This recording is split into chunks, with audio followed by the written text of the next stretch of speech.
मित्रों, संस्कार शाला में आप सभी का स्वागत है। हमारा आज का विषय है माँ, पालनकर्त्री और बच्चों का तीर्थ स्थल। माँ एक ऐसी सुखद अनुभूति है जो बच्चे का जीवन तो हुआ ही करती है, साथ में प्रथम गुरु भी हुआ करती है। 9 मास गर्भ में बच्चे को पाल कर रखना और फिर सभी कष्टों को सहना, जन्म के पश्चात पूर्ण रूप से बच्चे के लिए ही समर्पित हो जाना, यही माँ का सबसे बड़ा तप है।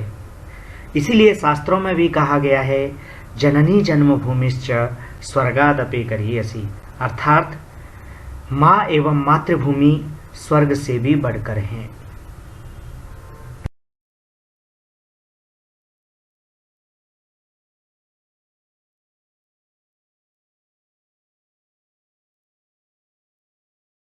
इस संसार का सर्वश्रेष्ठ तीर्थ माता को इसलिए भी कहा गया है क्योंकि माँ ही है जो गर्भाधान संस्कार से लेकर के बच्चे के जन्म के पश्चात के जीवन में सर्वदा बच्चे के साथ जुड़ी रहती है। इसीलिए माता को पृथ्वी से भी भारी अर्थात श्रेष्ठ बताया गया है। माता गुरुतरा भूमे, माता इस भूमि से कहीं अधिक भारी होती है अर्थात श्रेष्ठ होती है।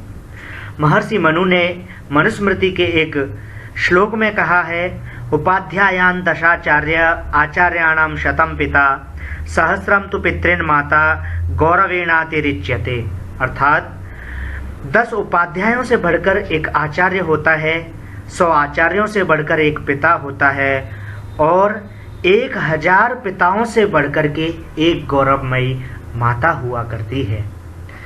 आज इस विषय पर हमारे छात्रों की माताओं ने भी अपने विचार रखे हैं।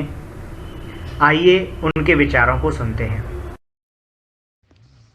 Good morning, everyone. My name is Sonia Sethi, mother of Arna Sethi. I want to share a few lines about mother. Hope you all will like it. A mother, me, and many more, who teaches her child everything that she knows, right from the first footsteps a child takes till every dealing with the world a mother can handle. This relationship of a mother is the most respected in the world. This is the reason often in the world most life-giving and honorable things have been called mothers, such as Mother India, Mother Earth, Mother Nature, Cow Mother, and so on. Praising motherhood, W.R. Wallace has said, "The hand that rocks the cradle is the hand that rules over the world." It's a very nice quote. Home is the first training school of the child, and mother is the first teacher. This is why Napoleon said, "Give me good mothers, and I will give you good nation." Mothers are like family's backbone where everyone's feelings are held. She is the one who is probably endowed with all the power. A child can see the world only because of her.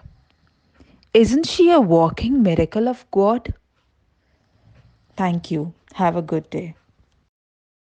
जन्म के बाद से ही वो हमारी हर ज़रूरत का ध्यान रखती है। वह हमारी पालन करता है, हमें हर नेगेटिव थॉट से दूर रखती है, हमारे सुख दुख में हमेशा हमारे साथ खड़ी रहती है। माँ एक मल्टीटास्कर है, जैसे कि सुबह उठाने के लिए अलार्म घड़ी, घर में कुछ ढूंढने के लिए गूगल, बच्चे की बीमारी के समय डॉक्टर या नर्स, शिक्षा देते समय अध्यापिका बन जाती है। माँ। माँ एक ऐसा शब्द है जो बच्चा सबसे पहले बोलना सीखता है। माँ से ही बच्चा अच्छा व्यवहार, अच्छी वार्तालाप, अच्छे गुण सीखता है। माँ उसकी दोस्त गुरु बनकर उसका कदम कदम पर साथ देती है। माँ प्रथम गुरु ही माँ ही होती है। विद्यालय से पहले की शिक्षा बालक को माँ से प्राप्त होती है, इसलिए तो वह सर्वश्रेष्ठ मानी जाती है। हर माँ चाहती है कि उसका बच्चा आगे बढ़े, लेकिन संस्कारों के साथ वह किसी के भी साथ दुर्व्यवहार ना करे।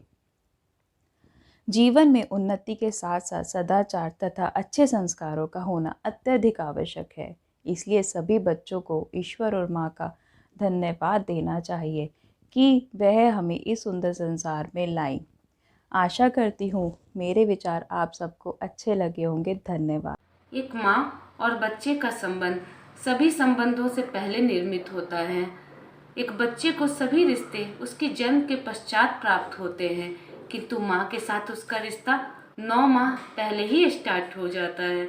जब बच्चा गर्भ में आता है तो माँ उसके होने के एहसास से लेकर उसके भविष्य निर्माण करने तक की प्रक्रिया को संजोने लगती है। यह सबसे प्यारा रिश्ता होता है। ईश्वर ने इस संसार में पालन पोषण करने के सारे अधिकार माँ को ही दिए हैं, चाहे वह माँ जानवर की हो या इंसान की हो। एक बच्चे का अस्तित्व ही उसकी माँ के कारण होता है।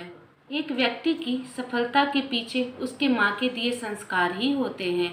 इसलिए तो हम माँ को प्रथम पाठशाला, प्रथम अध्यापिका कहते हैं। छात्रों के माता पिता से अभी हमने बड़े सुंदर विचार सुने कि माता के स्वरूप क्या क्या हैं, माता किस प्रकार से लालन पालन करने वाली होती हैं। आचार्य चाणक्य ने माँ के 5 स्वरूप बताए हैं। कहा, राजपत्नी, गुरुपत्नी, मित्रपत्नी तथैव च पत्नी माता स्वमाता च पंचयिता मातरः स्मृता। अर्थात राजा की पत्नी, गुरु की पत्नी, मित्र की पत्नी, स्वयं की पत्नी की माँ तथा अपनी माँ, ये 5 प्रकार के माँ के स्वरूप हैं जो हर प्रकार से हमारे कल्याण कारक हैं, हमारे जीवन को आगे ले जाने वाले हैं। एक बार को पुत्र कुपुत्र हो सकता है, लेकिन माता कभी कुमाता नहीं होती है। माँ सर्वदा अपने बच्चों के विषय में ही सोचती है, अपने बच्चों के भविष्य के लिए चिंतित हुआ करती है। इसलिए माँ को सर्वश्रेष्ठ स्थान प्राप्त है। हम आज से प्रण करें कि अपनी माताओं के लिए सर्वदा कार्य करने के लिए संलग्न रहेंगे, उनकी सेवा शुश्रूषा करेंगे, उनके बताए अच्छे मार्ग को अपनाकर अपने जीवन को धन्य करेंगे। मातृ देवो भव। धन्यवाद।